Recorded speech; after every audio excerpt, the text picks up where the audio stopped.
depois de tudo que nós vimos no 2 e no 3, nós vimos sobre as 7 igrejas, entendemos cada uma delas, cada fase da igreja cristã. Então agora Deus pega João e mostra para ele uma visão mais profunda, uma visão mais ampla do que está acontecendo no céu. Enquanto aqui na terra as igrejas estão, cada uma delas cumprindo a sua missão, o que é que Deus está fazendo lá no céu? Então, Deus mostra para João uma visão do trono de Deus. Uma visão do trono de Deus. E em Apocalipse 4, verso 1 diz o seguinte: Depois dessas coisas, olhei, e eis não somente uma porta aberta no céu, como também a primeira voz que ouvi, como de trombeta, falar comigo, dizendo: Sobe para aqui, e eu te mostrarei o que deve acontecer depois dessas coisas. E aí Deus começa a mostrar para João, passo a passo. Ele convida João para ter acesso ao trono. Então, Jesus convida João para ter uma visão ampliada do trono de Deus. E aí o que é que João vê? Imediatamente eu me achei em espírito, e eis armado no céu um trono, e no trono alguém sentado. E esse que se acha sentado é semelhante no aspecto a pedra de jaspe e de sardônio. E ao redor do trono há um arco-íris semelhante no aspecto a esmeralda. Lembre-se, tudo que João vai descrever nesses capítulos é o que ele conseguiu, é o máximo que ele conseguiu comparar ali com uma coisa da realidade dele, certo? Então ele não tinha como descrever exatamente porque a tecnologia do céu é uma coisa muito mais avançada, muito mais para frente, uma coisa muito mais desenvolvida do que ele poderia imaginar. Então ele tentava comparar com elementos do dia a dia dele, com as pedras preciosas que ele conhecia. Então as cores, os materiais ali, ele tentava comparar com coisas tangíveis. Então ele olha para o trono de Deus e compara com a pedra de jaspe, de sardônio, e aí ele vê um arco-íris em volta do trono. Agora, uma coisa interessante é que não foi só João que teve essa visão do trono de Deus. Isaías também teve. E olha a visão de Isaías. Isaías 6, 1 ao 3. No ano da morte do rei Uzias, eu vi o Senhor assentado sobre um alto e sublime trono, e as abas das suas vestes enchiam o templo. Serafins estavam por cima dele. Cada um deles tinha 6 asas. Com 2 cobriu o rosto, com 2 cobriu os pés, e com 2 voavam.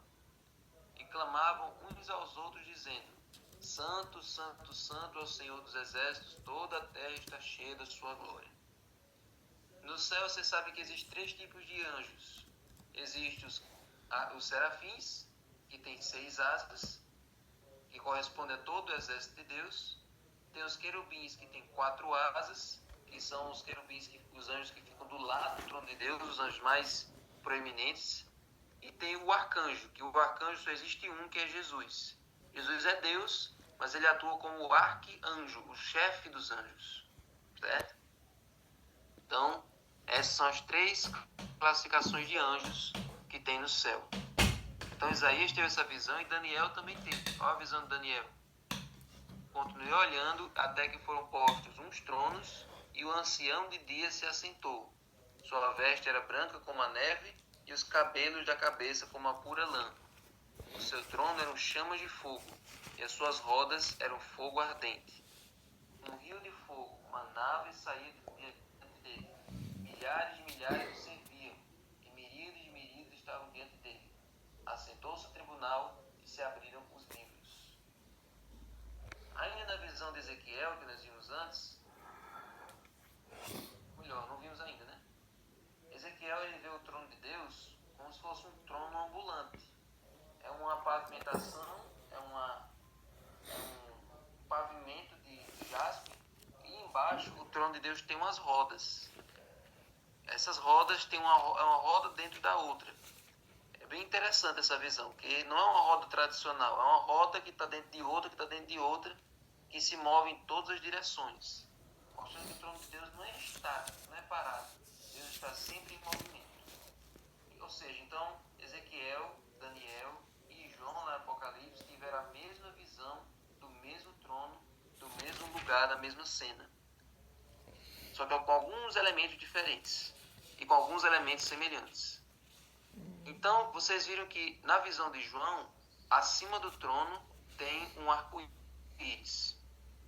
O que representa esse arco-íris aí em cima do trono de Deus?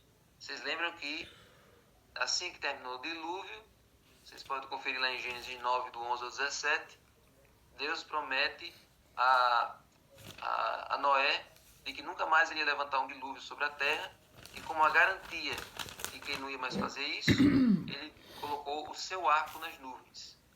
Então o arco-íris, gente, ele é uma garantia da promessa de Deus, da palavra de Deus, certo? É uma garantia de que o que Deus promete, ele cumpre. Então, por isso que tem esse arco-íris aí acima do trono. É uma garantia da fidelidade de Deus com relação a nós, certo? Então, João viu isso em cima do trono. Então, lá no Salmo 97:2 diz que justiça e misericórdia são a base do teu trono. Deus é amparado por essas duas coisas, pela sua justiça e também pela sua misericórdia. Então, vocês lembram que lá na Arca da Aliança tinha essas duas coisas. Tinha a lei de Deus dentro da arca, representando a sua justiça, e tinha em cima da arca tinha aquela tampa do propiciatório, que representava a sua misericórdia. Uma coisa não é maior do que a outra. A justiça de Deus não é maior do que a sua misericórdia e nem vice-versa. As duas coisas elas se complementam. Com relação ao pecador, com relação a nós, a justiça de Deus ordena que cada um de nós morra por causa dos nossos pecados. Como nós transgredimos a lei dele, a justiça de Deus manda que nós sejamos destruídos. Só que, pela sua misericórdia, ao invés de nós sermos destruídos, ele mesmo se sacrificou para que nós tivéssemos a vida. Então, ele satisfaz a sua justiça e também satisfaz a sua misericórdia ao mesmo tempo. Certo? Esse é o nosso Deus. Então, além do arco-íris acima do trono, João também vê 24 tronos e assentados neles 24 anciãos vestidos de branco, em cujas cabeças estão coroas de ouro. Quem são esses 24 anciãos? O que é que eles estão fazendo lá no céu?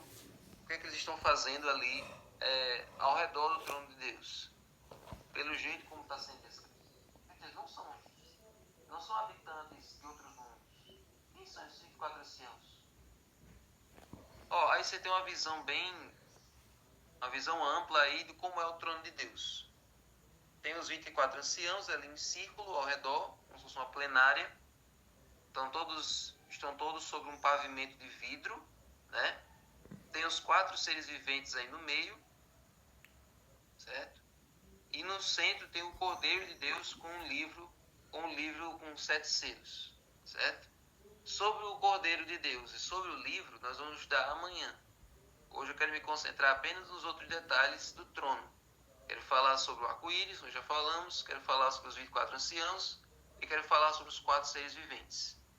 O Cordeiro e o livro eu vou deixar já para amanhã, certo? Então, gente, quem são esses 24 anciãos? De onde eles vieram? Por que eles estão aí? E o que é que eles estão fazendo? Certo? Os 24 anciãos, eles são mencionados 12 vezes no livro do Apocalipse. Não é só no capítulo 4. Eles aparecem várias vezes no livro do Apocalipse.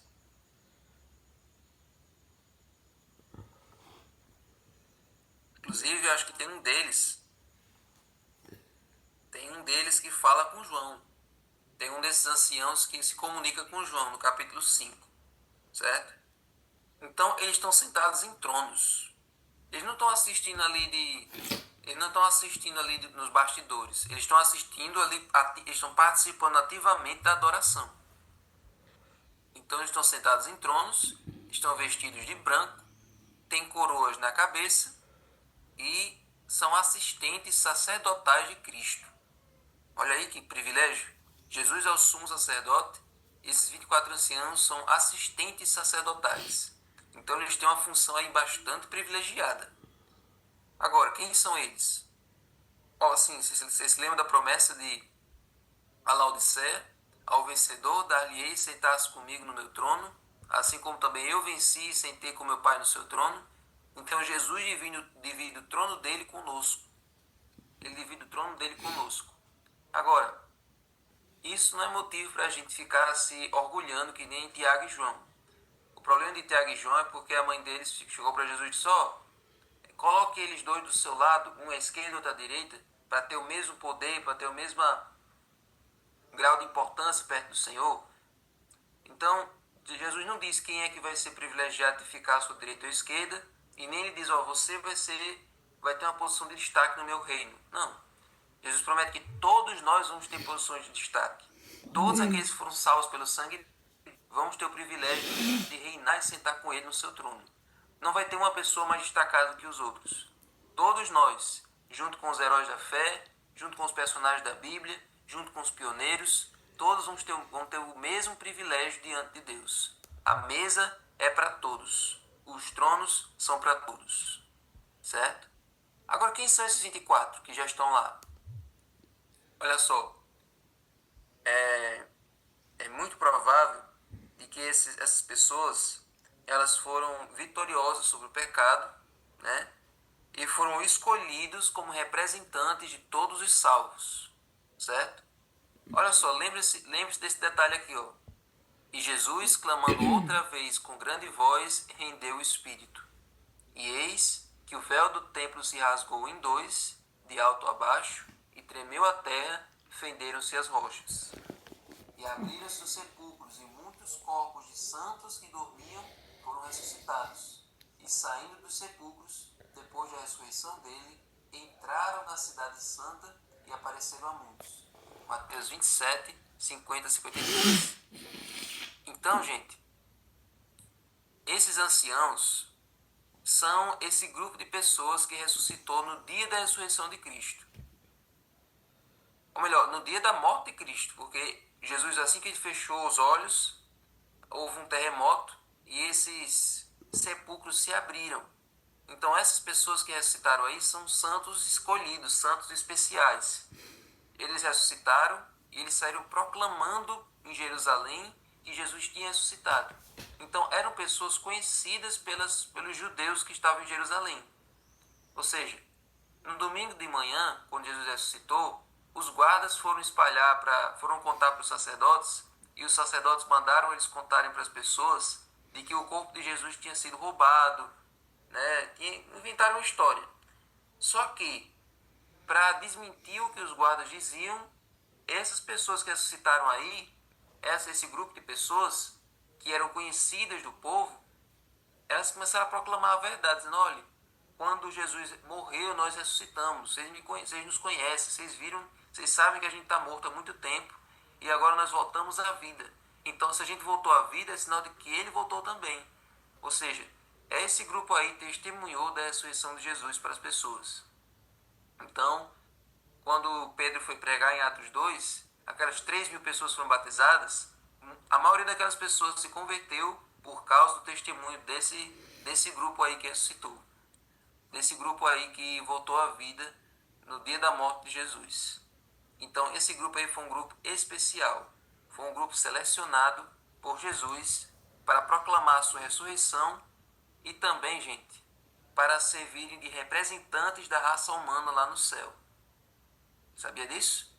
Então, Efésios 4:8 diz assim: quando ele subiu em triunfo às alturas, levou cativo muitos prisioneiros e deu dons aos homens.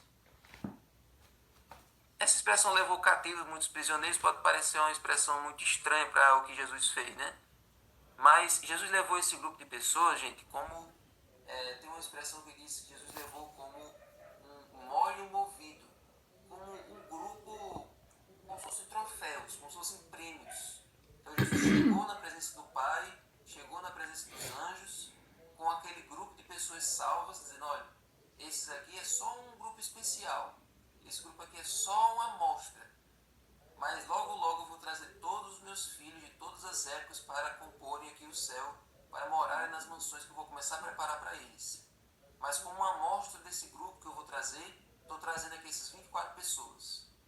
Então, esses 24 anciãos são esse grupo de pessoas que Jesus levou como representantes de todos os salvos de todas as épocas que vão morar lá. Certo? E esse deu dons aos homens, vocês sabem o que foi, né? Atos 2, derramamento do Espírito Santo. Então entendemos quem foram os 24 anciãos. Quem são os 24 anciãos. Certo? Então esses 24 anciãos, eles se encontraram lá no céu com Elias, se encontraram com Enoque, se encontraram com Moisés, e já estavam lá há muito tempo. Então foi um encontro assim bastante emocionante. Certo? O que mais? Ó o verso 5. Do trono saem relâmpagos, vozes e trovões. E diante do trono ardem 7 tochas de fogo, que são os 7 Espíritos de Deus. O que quer dizer isso aí, para a gente não ficar confuso? Esse número 7, gente, em profecia representa perfeição. O número 7 representa perfeição. Certo? Então, vocês se lembram que lá no templo de Jerusalém, Salomão mandou fazer, além daquele candelabro que tinha sete pavios, né? Aquele candelabro que tinha no santuário tinha 7 bichinhos daqueles que recebeu o azeite. Ele mandou fazer outros candelabros, outros castiçais para manterem aquela iluminação no trono de Deus, no santuário terrestre. Então, lá no trono de Deus tem algo que representa aqueles candelabros, que são essas 7 tochas de fogo, deixando o trono de Deus sempre iluminado. Certo? Então, esses 7 Espíritos de Deus, não é que Deus tem vários Espíritos Santos. Quer dizer que isso aí representa uma perfeição, uma totalidade, o Espírito de Deus em sua plenitude. Certo? Então, nunca fique confuso quando você lê essa parte, achando que são vários, que o Espírito Santo não é Deus e que ele tem 7 Espíritos Santos. Não. É o Espírito Santo em sua plenitude, em seu poder total. Certo? Então, gente, foi isso aí que Jesus viu. Então, no santuário terrestre, tinha um candelabro com 7 lâmpadas. No trono de Deus, existem essas 7 tochas de fogo. Então, gente, é provável que quando Moisés foi fazer o santuário, ele viu tudo isso aí. Tudo isso aí que João viu. Certo? Ele viu tudo isso aí e ele tentou fazer o mais parecido possível com os recursos que ele tinha. Então, Deus mandou que ele fizesse uma miniatura de tudo isso aí. De tudo isso aí que tem no trono de Deus, Moisés fez uma miniatura, uma coisa bem rústica. Certo? O trono de Deus é muito mais amplo, muito mais complexo do que o santuário terrestre. Certo? Então, isso aí, gente, representa o Espírito Santo em sua plenitude. Agora, olha o verso 6. Esse verso 6 agora vai apresentar 4 personagens bastante interessantes. Ó, há diante do trono como que um mar de vidro, semelhante ao cristal. E também no meio do trono e à volta do trono, 4 seres viventes, cheios de olhos, por diante e por detrás. Esses 4 seres viventes não são como os 24 anciãos, eles são diferentes, certo? Então eles estão cheios de olhos por diante e por detrás. Esses olhos, gente, é bem interessante a gente entender o que é essa ruma de olhos que diz aí. No pensamento hebraico, a palavra que é usada para olhos, que é ain, é usada com o sentido de cor ou brilho. Então isso sugere que, ao dizer que os 4 seres viventes estão cheios de olhos, João estava afirmando que eles tinham um brilho reluzente, certo? Então, é só uma expressão hebraica que quer dizer que eles eram seres brilhantes, cheios de luz, certo? Agora, como são esses 4 seres viventes? O primeiro ser vivente é semelhante a leão, o segundo é semelhante a novilho, o terceiro tem o rosto como de homem, e o quarto ser vivente é semelhante à águia quando está voando. E o que é que eles estão fazendo?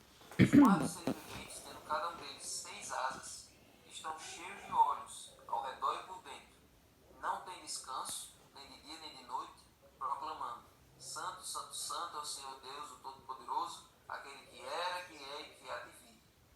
Essa é a proclamação, esse é o canto dos 4 seres viventes. Vocês veem que eles são diferentes. Os 4 seres viventes, eles têm 6 asas, certo? O de Ezequiel, eles têm 4 asas. Então, os de Ezequiel são querubins. Os querubins, eles têm 4 asas. Esses aí têm 6. Os que têm 6 são os serafins, certo? Então é importante a gente entender isso aí. Os querubins têm 4 e os seres viventes têm 6, certo? Então, essa é uma visão aí para vocês entenderem, para vocês visualizarem os 4 seres viventes. Tá vendo aí, ó? Então, tem um é semelhante a um leão e tem 6 asas. O outro é semelhante a um boi e tem 6 asas também. O terceiro é semelhante a um homem e o quarto é semelhante a uma águia quando está voando, certo? Então, aí para vocês terem uma visão mais ampliada desses 4 seres viventes. Lembrando, essa é a maneira que João achou de descrever o que ele viu. Pode ser que nem seja assim. Quando a gente chegar lá no céu, a gente vai conhecer esses 4 seres viventes.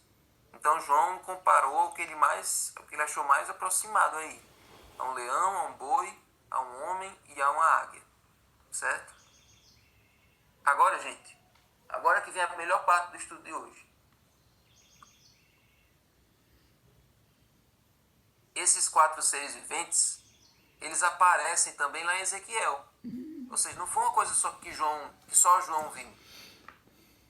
Ezequiel, gente, viveu muitos e muitos e muitos centenas de anos antes de João. Ezequiel viveu no período do cativeiro babilônico. E Ezequiel teve essa visão aqui, e João foi ter isso lá quase perto do ano 100 depois de Cristo. Ou seja, centenas de anos depois, e o trono de Deus permaneceu do mesmo jeito. Não mudou quase nada. A diferença é que no tempo de Ezequiel não tinha os anciãos. Os anciãos só foram fazer parte do cenário do trono de Deus depois Jesus voltou para o céu, levando aqueles 24 pessoas. No tempo de Ezequiel não tinha os anciãos ainda, só tinha Deus e os 4 seres viventes. Aí, ó, olhei e eis que uma grande nuvem com fogo a revolver-se, e no meio disto uma coisa como um metal brilhante que saía do meio do fogo. Do meio dessa nuvem saía a semelhança de 4 seres viventes. A forma de seus rostos era como de homem, rosto de leão, rosto de boi e também rosto de águia. Então, é a mesma visão para os 2 profetas. Agora, olha que massa. Ao redor do santuário terrestre, tem umas 12 tribos. Agora, olha que interessante. Olha como é que as tribos eram organizadas. Elas eram organizadas em formato de cruz.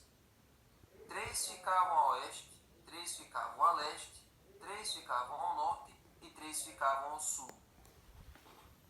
As 4 tribos que ficavam mais próximas do santuário eram as tribos de... Deixa eu colocar aqui a canetinha. Ó, tá vendo aqui onde eu estou apontando? A tribo que ficava aqui tem Gad, Simeão e Ruben. Ruben ficava mais próximo do santuário. Tem Zebulon, Issacar e Judá. Judá ficava mais próximo do santuário. Dan, Aser e Naphtali. Dan era que ficava mais próximo do santuário. Benjamim, Manassés e Efraim. Efraim é que ficava mais próximo do santuário. Essas 4 tribos que ficavam mais próximas, Ruben, Judá, Dan e Efraim, elas tinham estandartes, elas tinham bandeiras que identificavam a tribo. Vocês todos vão participar de uma assembleia de PGs e cada PG vai ter sua bandeira. Então, Ruben, Judá, Efraim e Dan, e todas as tribos tinham as suas bandeiras. Só que essas 4 tribos eram como se fossem as tribos mais importantes. Então, a tribo de Ruben era a que era líder das outras 2 tribos. A de Efraim era a líder das outras 2 tribos. Dan das 2 tribos dela e Judá das 2 tribos dela. Certo? Agora, olhe quais eram os estandartes dessas 4 tribos. Ó, a tribo de Judá tinha um estandarte de um leão. A tribo de Efraim tinha um estandarte de boi. A tribo de Ruben tinha um estandarte de homem. E a tribo de Dan tinha um estandarte de uma águia. Olha que interessante. Então, ó, Ruben tinha o de homem, Judá de leão, Efraim de boi e Dan de uma águia. Então, gente, próximo do santuário tinham essas 4 tribos e cada uma delas tinha esses 4 símbolos. E, gente, quando vocês leem lá na descrição do santuário, lá tem dizendo que nas cortinas e nas paredes do santuário tinham várias imagens de querubins. Então Moisés ele tentou representar através dos bordados das cortinas, Salomão através dos altos relevos nas paredes, esses seres viventes. Ele tentou representar que esses seres viventes estão perto da glória de Deus. Eles estão perto do trono de Deus. Então ele não construiu uma escultura, ele não construiu uma estátua, mas ele fez bordado nas cortinas e nas paredes. Certo? Agora, gente, para a gente encerrar hoje, tem um detalhe que é ainda mais interessante. Jesus, vocês sabem que tudo que envolve o santuário tem o seu cumprimento em Jesus, né? Então, olhe como é que Jesus é representado nos 4 evangelhos. Os 4 evangelhos eles trazem uma imagem de Jesus que é igual a dos 4 seres viventes. Em Mateus, Jesus é representado como o rei dos judeus. Essa é a figura do leão, que é o rei das feras. Certo? Aí tem uns textos de Mateus que falam que Jesus era rei, ó. E por cima da sua cabeça puseram escrita a sua acusação. Este é o rei dos judeus. Então, em Mateus, Jesus é apresentado como rei, certo? Em Marcos, Jesus é apresentado como o servo. Então, a figura do boi é a mais apropriada, porque o boi é o animal de carga, o boi é o animal de serviço, certo? E qualquer dentre vós que quiser ser o primeiro, será o servo de todos. Em Lucas, Jesus é apresentado como filho do homem. Então, por isso que a figura do homem é mais apropriada. Durante 40 dias foi tentado pelo diabo e naqueles dias não comeu coisa alguma e terminados eles teve fome. Então, por exemplo, quando Jesus está no Getsemane, Lucas é o único que representa Jesus suando sangue, transpirando sangue. Lucas era médico e ele representa Jesus como um homem que passa pelas mesmas coisas que a gente passa, que sofre, que chora e que passa por necessidades físicas, certo? Então, em Lucas, Jesus tem a figura de um homem. Em João, Jesus é apresentado como Filho de Deus, como o próprio Deus. Então, a figura da águia, que é o animal que voa mais alto, mais próximo do céu, é a mais apropriada. Então, em João, Jesus é apresentado como um com o Pai, como o próprio Deus. Então, essa é a figura. Essas são as 4 figuras de Deus, de Jesus. A visão dele nos 4 evangelhos. Então, é assim que Jesus é representado. Como rei, como leão, em Mateus, como boi em Marcos, como homem em Lucas e como a águia lá em João. Então, gente, como é que termina a visão? Quando esses seres viventes derem glória, honra e ações de graça ao que se encontra sentado no trono, ao que vive pelos séculos dos séculos, os 24 anciãos prostrar-se-ão diante daquele que se encontra sentado no trono, adorarão o que vive pelos séculos dos séculos, colocarão suas coroas diante do trono, proclamando: Tu és digno, Senhor e Deus nosso, de receber a glória, a honra e o poder, porque todas as coisas tu criaste, sim, por causa da tua vontade vieram a existir e foram criadas. Amém. Então, gente, essa é a função deles todos os dias. Todos os dias eles proclamam isso. Eles nunca cantam. Te liga de novo, não tem problema. Seja por isso. Te entra de novo.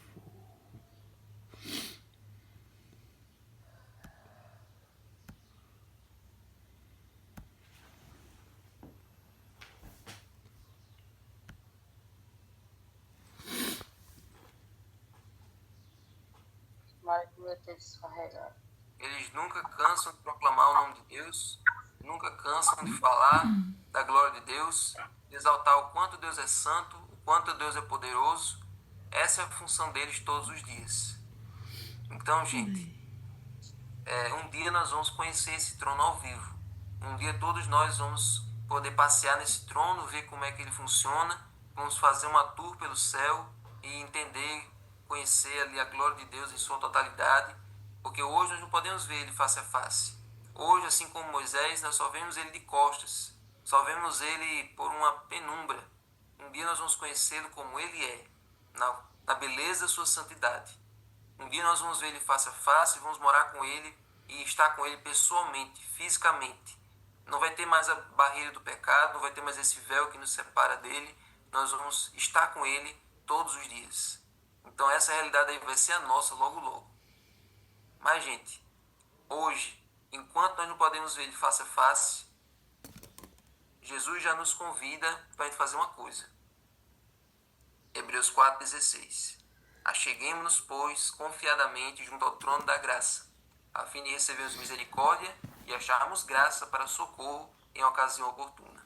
Amém. Jesus convida você e eu para nós termos um encontro com ele nesse trono.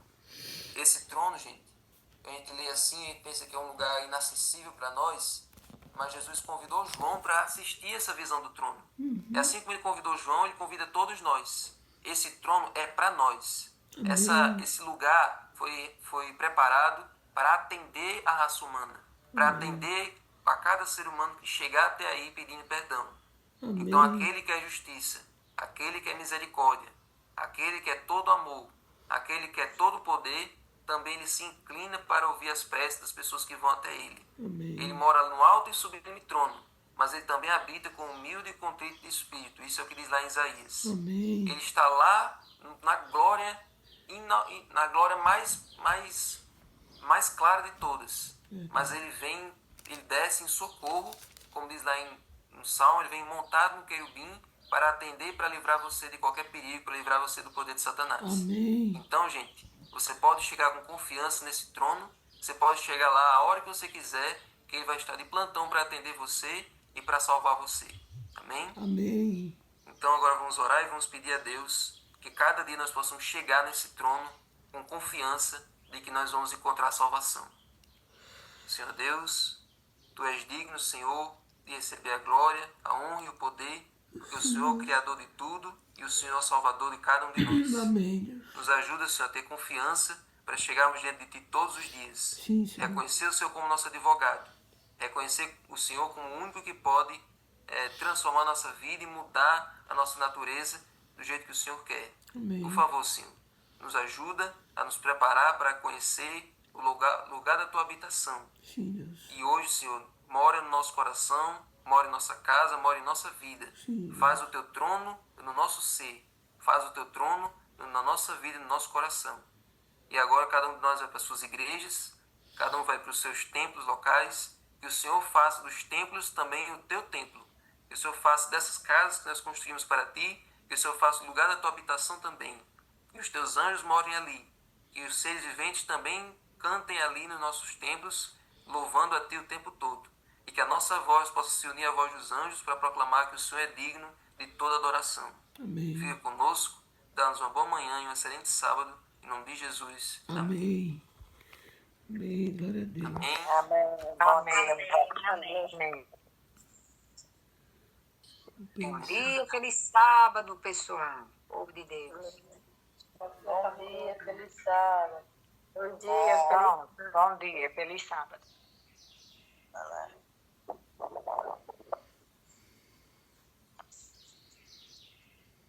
Bom dia, feliz sábado para todos.